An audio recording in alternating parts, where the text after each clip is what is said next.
Ang titulo ng piyesang aking isinulat ay Pinaghalong Init at Lamig.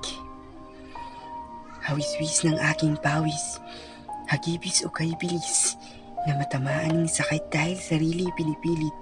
O bakit wari-bari kumakapit kahit sa isang piti kung manakit ay sadyang hasik? Okay sabik pinaghalong init at lamig.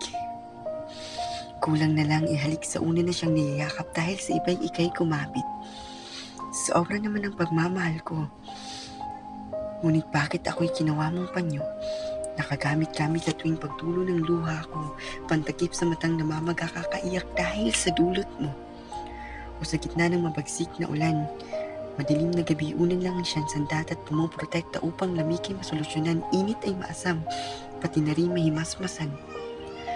Wari langit nga ang pagitan, ngunit bakit ako'y iyong iniwan? Sa panaginip yan ang natatanging katanungan sa isip, wala pa rin kasagutan, medyo naguguluhan. Kulong ng pag-ibig sa puso'y saktal hiram. Dulot ng masangsang init na kinapos ng lamig. Nata di na maramdaman ang kilig pagkus puro pasakit.